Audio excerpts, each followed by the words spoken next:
Hey, it's the podcast guy. Sutton United Talk Time on podcast. It's the Sutton Podcast. And there it is! Sutton United of the GM Vauxhall Conference have put out First Division Coventry City, winners of the FA Cup themselves less than 2 years ago. And what a moment to enjoy for the fans of this Surrey side. They've had their moments before, but never one like this. But the whistle goes down. You like for Sutton United. Sutton United, the National League, are through to the last 16 of the FA Cup. No longer English football's perennial non-league club. A 123-year crescendo reaches a new peak for Sutton United, who are promoted to the Football League for the first time. Hello and welcome to another episode of Sutton United Talk Time on podcast, the XU's Views. And like to say, joining me today is Robyn Jones. Hello Robyn, how are you? Hi, Michael. Hi. Yeah, I'm well, thank you. Yourself? Very good, thank you. So we've had a bit of a few connection issues, so hopefully we're going to keep hold of you for the whole interview. So this could be the shortest one ever, but never mind, we'll press on. So it's just really a little chat about your time at Sutton and casting the memory back for all those many years ago and completely different life back then. What were how did your signing for Sutton come about? What were your how did that happen? Why did you join us? I guess it's a bit of a roundabout story, really, Mike. Barry Williams was the manager, obviously, at the time, and he, I think, was linked up or had a university friend. So this goes back even further than just my time at Sutton. So Barry used to know this guy called Robyn Jones. They went to university together at Loughborough, I think. So I knew Colin really kind of from my experiences like in North Wales football, where I was at the time. And when I moved down, because I got a job like in the DHSS at the time, as it was, working for the civil service out in Peckham, like of all places. So that was an experience, from semi-rural North Wales to come down to southeast London. But that was the link, and he recommended me. So then I got in touch with Sutton, really through him. And this was pretty late, 1986, October, November 86, I think. And, so that was the initial link, and then into Barry, and then into Sutton, and, stayed until 89. Left in 89, because I left to go and do, as a doctorate in America, actually, which was really kind of short notice, and, that's another story. But then I rejoined for about 3 months in 92. And I only came 3 months because I left to go to Hendon at the time. Barry had gone to Hendon. And I was living in North London, and Barry was sacked after about kind of 6 months from there. So it probably wasn't the best move, but I had great affinity and loyalty with Barry, actually. I'm there for Sutton, Yeah, he's very sort of connected with Sutton. My dad keeps telling me he played games for Hendon. I didn't believe him because there was him and a good friend of his that I didn't really connect at the time because I was quite young. Really good friend of his, Tony Grealish. Oh, I remember. He was Tony from the pub. And I didn't know he played football until one day I opened up a Panini sticker album and there's his face grinning back at me. And I was, what's that all about? And then they used to say that they used to play Gaelic football a lot together. Oh, okay. And then they played, apparently, at Hendon under fake names because you weren't allowed back in them days to play Gaelic and soccer. I never actually believed half the stories they said, but then after we passed, some other things came to light, and I'm like, oh, maybe that was true. Right, whenever I hear Hendon, I'm like, oh yeah, I'll find a connection there. But obviously, there's in that time period, there's some quite major highlights. So, what was your sort of memories from your time at Sutton? Yeah, I knew that you were going to ask this question, and I was thinking, well, obviously the big games, because we had a couple of really wonderful cup runs, one in '88 and one in '89. But what I remember, I think, what I recall most about those kind of 3 years I had at Sutton, those 3 years, was just that we had a lot of fun. Characters on and off the field. We generally had a good, like a good linking, a connection. That's what I, really sort of remember the most. Even looking forward to going down on wet Thursday nights and so training round the back at Gander Green Inn as we used to do, with one kind of floodlight basically, and all you could see was kind of shadows and silhouettes. And not being early to go through the dog poo patrol. And yeah, but it was still fun. Well, in winter, of course, you couldn't even see the ground. You couldn't even see the ball at times, especially when you're looking into the light. But it was, there was something about the club as a whole, and it was very welcoming. Because I was very, very much an outsider. But it was very, very welcoming, and that's what I remember, I think, kind of most of all. And like I was down for the last kind of home game, like of last season. Oh right. Unfortunately, that we lost as such. But it was as if that kind of feeling, of being welcomed back in, was still there. Like a few of the old boys were there, Curly Rogers, Rainsy. Trevor Roffey was, Mike Cornwell.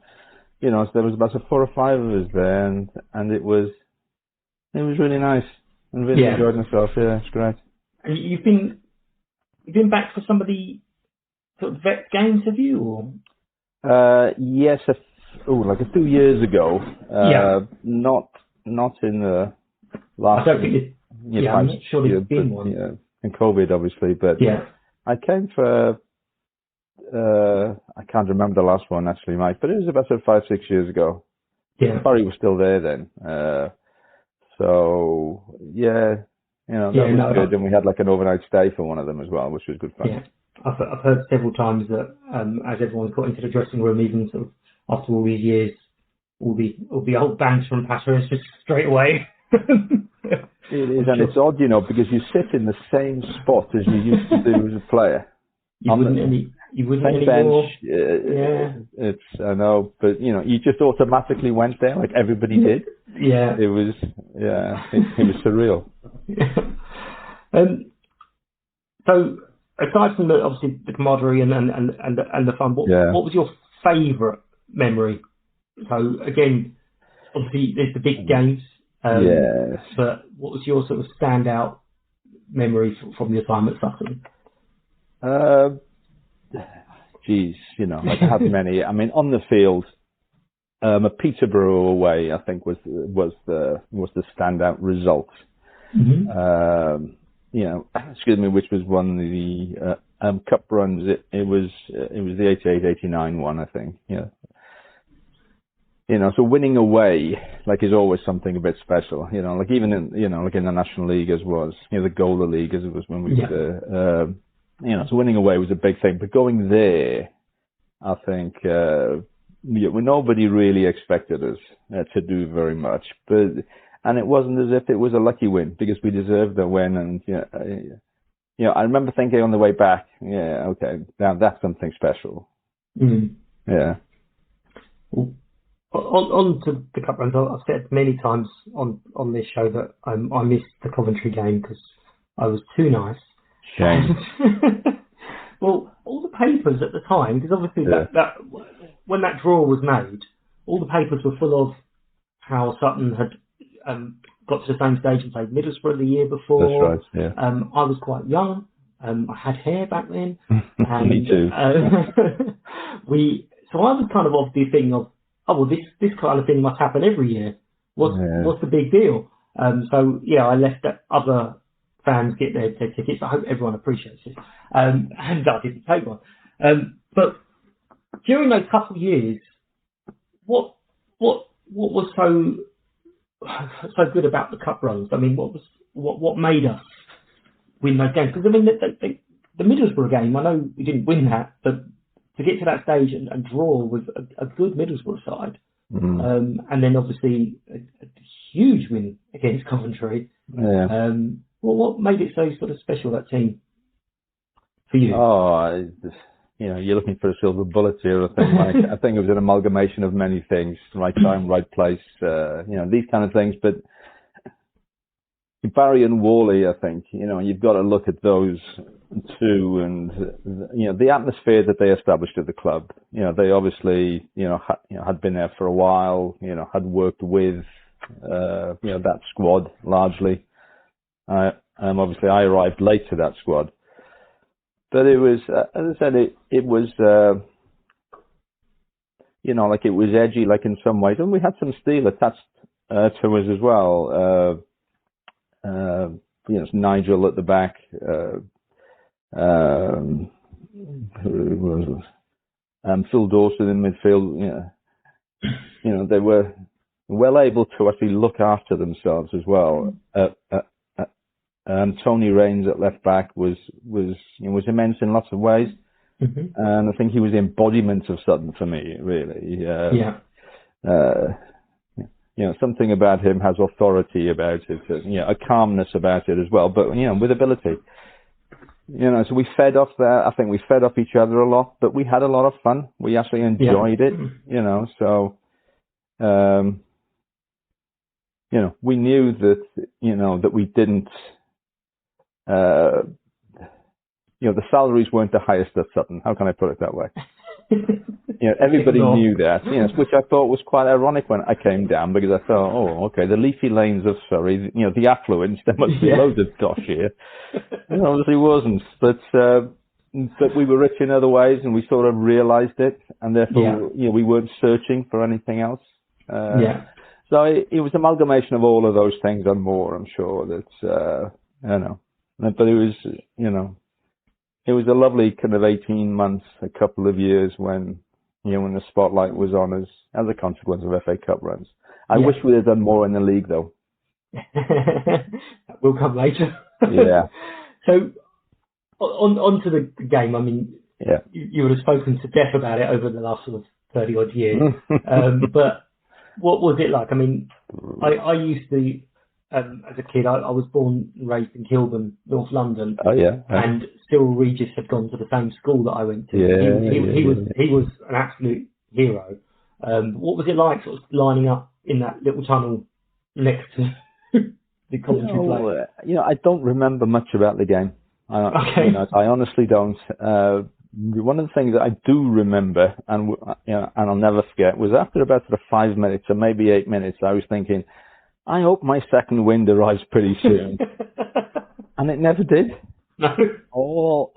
Not just all I remember, but I remember just feeling absolutely weary, kind of heavy, just out of breath all the time, and just really kind of fearful of actually leaving my zone. I used to like to go forwards, and I wasn't always able to, but I used to like to do that. But in this game there's no way I'm going to venture out of this zone, because I'm not going to be able to get back in time. Yeah. I was just a feeling of, relief when it was over. It wasn't so much enjoyment as just, it was the emotional outpouring. It was the relief. It was, I'm just kind of feeling ill afterwards, and 1 pint of lager, and I thought, oh my God, that'll do for me. But really? Retrospectively, when you look back and you think, wow, it was a great time. And, Sunday morning when it's all over, the news of the world and all that sort of stuff. But I don't remember that much about the game. Like a few little incidents, but, I've got some photographs about the game, which are, incidentally, like I'm in the spare bedroom this morning, like, and they're up behind me. There we go. Conveniently placed. Yeah, so I still live it. I still live the game. Of course you do. Why wouldn't you? Yeah. I've literally been mentioning it every day. Hi, pleased to meet you. I played in this Coventry game. And obviously it gets replayed every single year. So it keeps fresh. I mean, to anyone sort of not around the time. Obviously, Coventry had fallen on hard times, but at the time they were the cup holders -1. That's right. So they'd won it the previous year, and I think that year they finished third or something. Something like that. They were very, very high, yes. So they were doing really, really well, and they had some excellent players, and they defended it. Yes, they did. But then we had the Norwich match, yes, which was, I'd say, probably a bit more realistic with the team that we had, but that we faced. Sorry, some of the players they had at the time went on to have some great careers. But how was that whole sort of experience? Ahead of the Norwich game, I picked up an infection overnight actually. Mm-hmm. So I had to have an injection, quite a like a heavy injection. It was in my face, and believe it or not, I think it came from a shaving cut. So so I remember that, and it was swollen a bit and all this sort of thing, and but putting that aside, we were about, and I'm not sure really, Mike, when they scored their first goal, but maybe it was about after 25 minutes, like something like that. And I think we didn't need to lose 8-0 in the end. We didn't have to do that. I think it was for 3-0 half time. Mm-hmm. And maybe that we should have just kind of focused up kind of staying in the game and seeing if we could have got something. We didn't have much of the ball, for obvious reasons. But we stayed quite loose, and it didn't have to be 8-0, I think, and that it grinds me a little bit that we lost that 8-0 because the earlier result was obviously kind of such an earthquake, and then we've got that to kind of follow it up with. I still feel a little, we weren't that bad and they weren't that good. They were very good on the day because they gave us a lot of respect, but they weren't that good and we weren't that bad, and that that grinds a little bit with me. Yeah, I think obviously looking back, them putting out a good side and absolutely going for it was the respect because of the Coventry match, and they were absolutely going, no, this is not happening to us. I do remember that they applauded us off afterwards. How was that?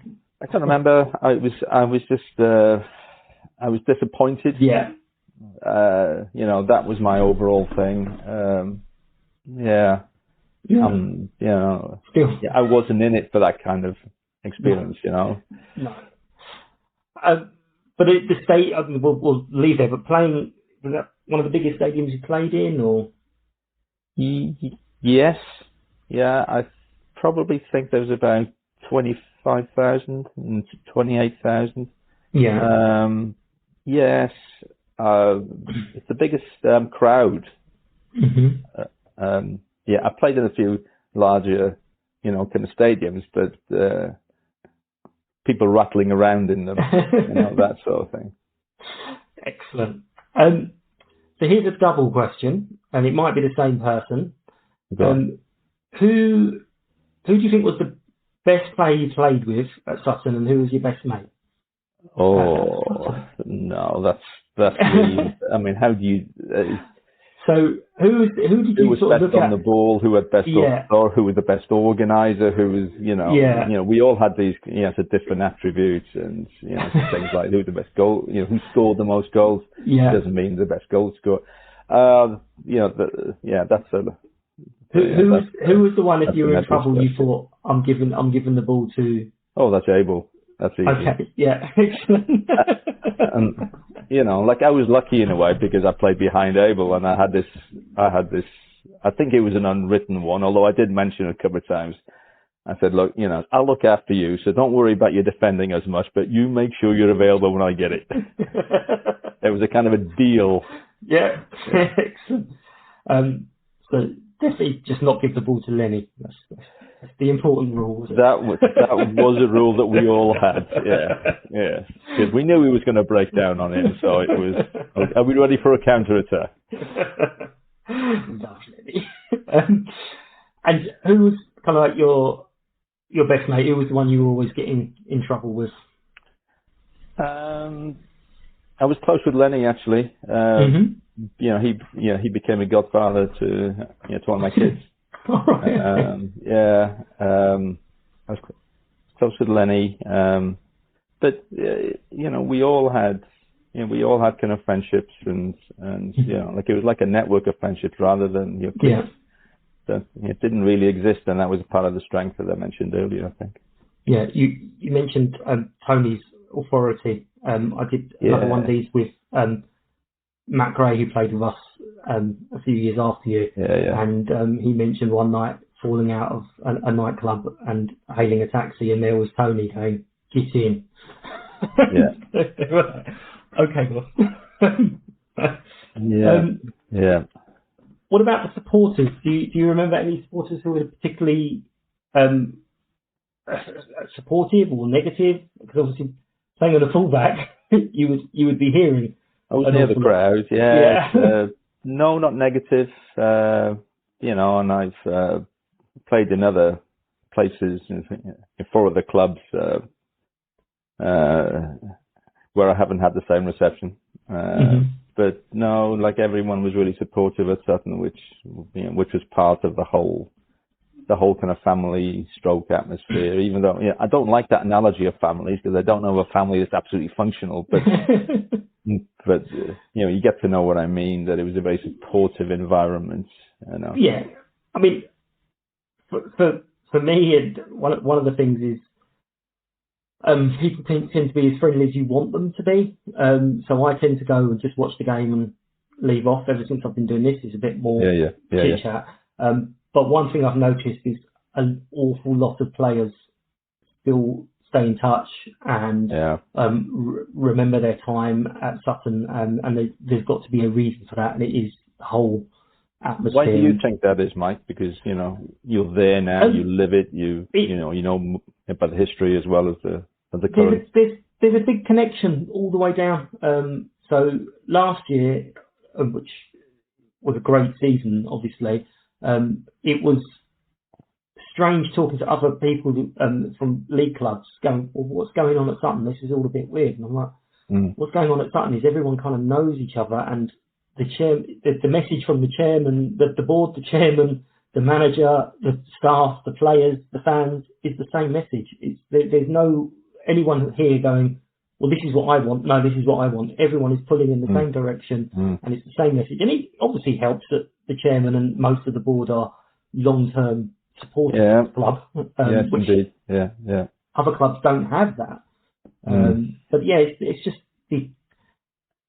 back in the olden days, I'd be sitting there going, "Oh, the men in the blazers and blah blah blah," and no ambition. But then, as you see what happens with other clubs with the ambition, and they try and drop, you're like, actually, they know what they're doing. They're very sensible, and they're looking after the club for the next 20 years, not the next 20 months. So you get a little bit more appreciative of that as you get older, I think. I did, at least. Yeah, absolutely. Because I've been a bit of a nomad. I've been a bit of a football nomad, like in lots of ways. Played in America, like in New Zealand, coached, like in New Zealand, like in Wales, etc. And I actually worked it out the other day that I've had 18 football clubs when I've played or coached. Wow, that's a lot, isn't it? But I still regard Sutton like as my club. Yeah, isn't that strange? It is just, and I've had other people say, they can be away and then come back, like you said, come back to a game and have people recognising them and go, well, how the hell do you recognise me after all these years? What's that all about? Yeah. But I love saying it's a weird little wonderful club because it's a bit odd, but actually that's what makes it wonderful. Is everything, and the colours, unique colours, love it. It annoys so many people. And then the story, we found out that apparently the story behind it is because they were the cheapest available caps at the time. So when they made the new club, they went to get the new caps, and it was expensive, and he went, well, you can have these ones for cheap. And it was like, there we go, that's Sutton. From the day one, we're going to be doing it on the cheapest as possible. So here's one you may or not like. So are there any stories from the training ground or dressing room or nights out that the passing of time has allowed you to now share? You don't have to name names. You're welcome to name names, but you don't have to name names. I mean, I was there for such a relatively short window that anybody, if any experience I recount, you can probably immediately put names to be honest. And I remember we were on a trip to Jersey once. We went a couple of times. I'm not sure who had the link with Jersey, but we went over to play. And invariably we had a round of golf and this sort of thing, and we were going around in kind of 3s and 4s and all this sort of, kind of some were really good players, and some like me were just hacking around and stuff. But I remember on a par 3 somewhere, and the guys were just leaving the green, and we were just warming up with some practice swings as such. And I can't remember actually who it was, but had his shot, and it was really near the flag. He ended up really near the flag, about 180 yards, let's say that, really near the flag. The rest of us were just around about the green, so he was really happy, and he was giving it the large and all this sort of thing. So eventually we arrive on the green, and of course the earlier group had lifted the flag up from the hole and actually kind of speared it in to another part of the green altogether. So, and of course, so they were watching kind of from behind the, the bunker or the trees, having a really good laugh, and it was pretty fun. I don't know what the groundsman thought at the end of it. I have no idea. But I'm delighted. Yeah, it was. I suppose you had to be there at the time, but it was pretty funny. Was there money on this as well? I don't know. I think it must have been a Paul Rogers or Phil Dawson. It had to be one of those two. They were behind most of the bad stuff going on. You alluded to this one earlier. Do you feel that the club or the team underachieved, overachieved, or was about right during your time at Sutton? So you kind of mentioned the league earlier. Yeah, easy with hindsight, isn't it, Mike? I think we underachieved in the league. I think we should have done more and better. And it's odd.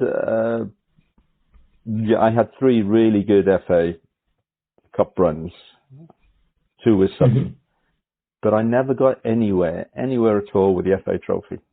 Yeah. And I thought, I thought we should have gone further with it. Well, I hoped we would have gone further with that, especially, because Sutton had some history with that too. Mm-hmm. So, when I joined, I thought, I wonder, but that never happened. But I think in my first season, we might have ended kind of 6th, maybe 7th or something like this. And, I remember thinking, I wonder if we can get to 4th next time. And we just never, we lost a couple, and it didn't really happen. And, I guess for a number of reasons. Yeah. I would imagine the pitch had something to do with it towards the end of the season. It's always like playing in a swamp at some points, wasn't it? Yes, and and then it got very hard at the end of season. Mm-hmm. Yeah. But that was the same all over the country. Yeah. So again, you've kind of mentioned this, but why did you leave Sutton? So it was to do your studies? Yes, I got a chance to do a doctorate in America. So I was actually 28 when I left, which I thought was, okay, these are my best footballing years. And it was a tough decision. But it was always something I wanted to do. So I went to New Orleans for about 3 years. Yeah. And you played out there as well, though. Yes, reasonably so low level as such, but I still played. You got managed to get forward, yeah? I was top scorer for one season. I remember. And I was playing as some kind of a centre back and a sweeper type player, but I was still top scorer, so excellent. It suited my ego at the time. Yeah. And again, we've kind of covered a little bit of this, but how did Sutton, or does Sutton, compare to other clubs that you played for, positive, negative? So obviously, not again looking for names, but we kind of covered some of those questions. But is there any other reasons or things you can think of how Sutton compares, apart from money, obviously? Yeah. The financial thing was we joked about it in the dressing room. Mm-hmm. But even if you joke about something that that you're aware of it, it's there. But we realised that as I said before, a cliche maybe, but we were rich in other ways, like in lots, so that was okay. That was okay. As I said, I played for Hendon, I played for Boreham Wood. Never quite had the same feeling of togetherness, which is this, kind of nebulous thing, that the manager, a coach kind of, works at or can hopes for. It was certainly there at Sutton, and maybe it was just time of our lives, it was just right for us then, and it was a good mix, it was a good blend, and it just happened. I'm sure that there was something that Barry and Wally, kind of sprinkled some magic dust on it, that they weren't alchemists either, because it's a good squad.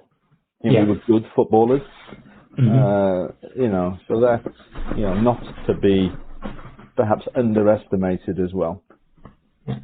And the sort of after you've left, obviously it's a lot easier nowadays with all the technology that we can keep up with each other. But after leaving, did the club kind of stay in touch, or?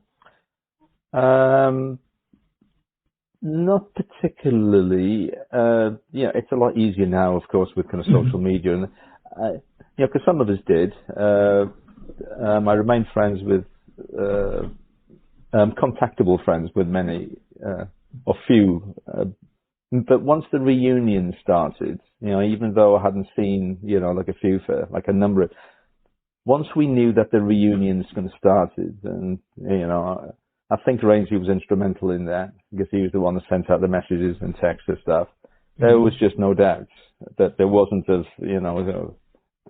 sorry, I'm doing something else. Yeah. There was, so that sense of, like allegiance, was evidently kind of still there. So it was straight down there. Yeah. Wonderful.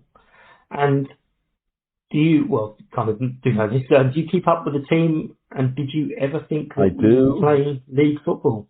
I do. Like I always did.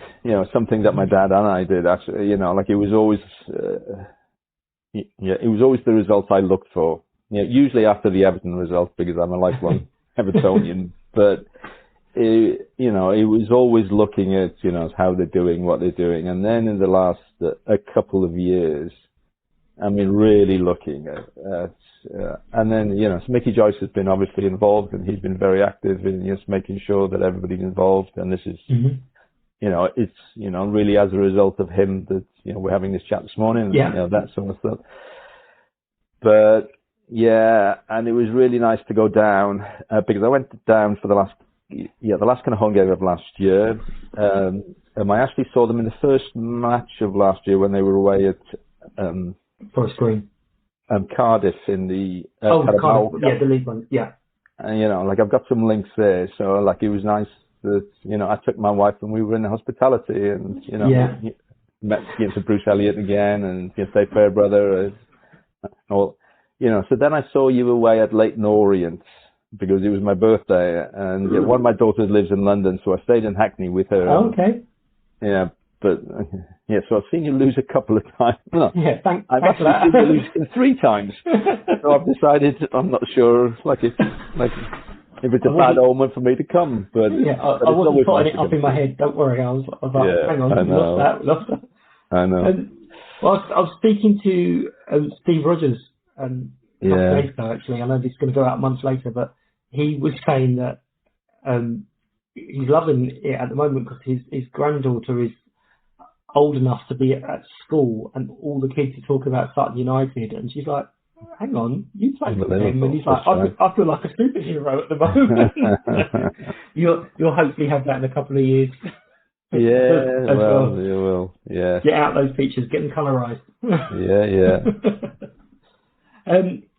So, I mean, seeing us in the EFL, did you ever think that Sutton would reach the Football League, or like us, did you think we were always going to be non-league? Probably the latter. I've been around football long enough to know that some very unexpected things happen. You just see, like another one of my old clubs at the moment, Wrexham. You would never have dreamed what's going on there at the moment. So, there's always like a forlorn, I wonder, there's a maybe. I wonder if it could. And, Mike Ray's obviously done an absolutely wonderful job. Built on firm foundations, I think, probably. Yeah. But has done like a great job there. And you think, of course, we know it's always 11 against 11. Exactly.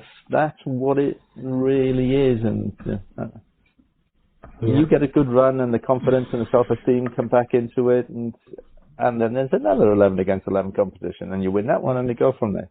It goes on and on, yeah. I mean, last season we were asked an awful lot, is it a dream come true for Sutton fans? And it was no, because no one ever even thought it was possible to dream about it. We've got no idea what's going on, to be quite honest with you. This is a question someone suggested to me, and I absolutely love this question.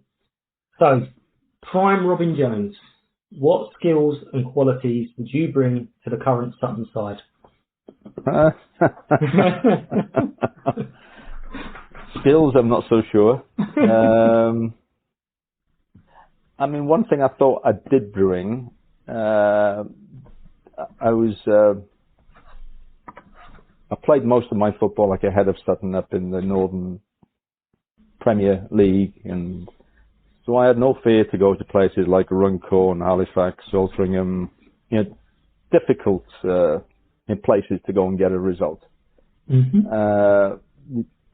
So I had no fear, no hang-ups about rolling up there.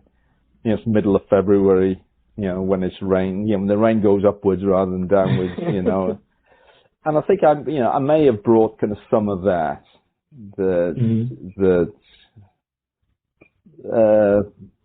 It's not to really undervalue what was already there, of course, but really I was no respecter. I respected individuals, but not reputations. Yeah, very good. And as I said, perhaps I brought kind of some of that into the genteel to leafy lanes. And again, we've mentioned a couple of bits of this, but what was your life after football? So you obviously were playing while you got your doctorate. Yes, when you I finally came back hung up then. the boots. Well, I finally hung them up first time at Boreham Wood. And then I started to coach at Harrow. And I was there for about a couple of years, and I sort of re-signed myself as a squad player, so I unretired myself, but that was another story. After that, I coached at Queen's Park Rangers, so I was there in the 15s for a while. Whilst I was also like a lecturer then, at Brunel University. Excuse me. So then I took a job at the University of Otago, which is on the South Island of New Zealand. And I also got a job with Sutton, New Zealand at the time, which was looking after one of their confederations. It was split into 7 federations, the country. So I was a director of football for Federation 7. So I did that for about a couple of years, and then we decided that we wanted to return. So I came back, worked at Bath University for a while, and then I came here to Cardiff Met, and then started working with the football side here. Okay, with kind of somebody else. Now, we were at the lowest levels, no linesmen. You can't imagine what it was awful. but we worked our way up, and Yeah. and 8 years later we ended up in the Europa League. So through the Welsh League structure, but we got to Europe. Oh wow. Yeah, and with students. Yeah. Yeah, because that was always an ambition of mine, not just to spend money, which may have come from Sutton actually, but work with players, just work with them. We did that, and we got into Europe. Lost, like in the first game as such, but we got in Europe, and then I left coaching, which was about 3.5 years ago, and I'm at the moment I still work at the university, like I'm a prof of the university, and I'll be 62 soon, Mike. So it's okay. What do I want to do with the healthy years that are left? Well, there you go. That's the next question. Yeah. What's outside of babysitting? What's the next few years? I just want to hasten to add, like everyone that's watching it, it's my grandson that we're talking about now. I don't have enough. Just in case. Yeah, you could have been wondering. My God. That would hasten my demise, I think. I'd like to come and watch Sutton, but as I said, even though, I've been a bit of a wanderer as such, and I've worked for, lots of different clubs. I still regard Sutton like as my club. So, I'll definitely watch the Newport game. Yeah. And see, like others, and if Mickey Joyce can just going to sort me out with a couple of hospitality tickets, I'll come down to South West London, of course. But how tight he is. No, we have hospitality. Of course we do. Yeah, that is absolutely wonderful. Thank you very much, Robyn. That's been a great chat. And it's lovely to hear from you, and good luck with everything in the future. And enjoy the granddad cuddles. I will. I do. As well. Yeah, thank you very much. Excellent. Thank you. Thanks, Mike. United! United! United!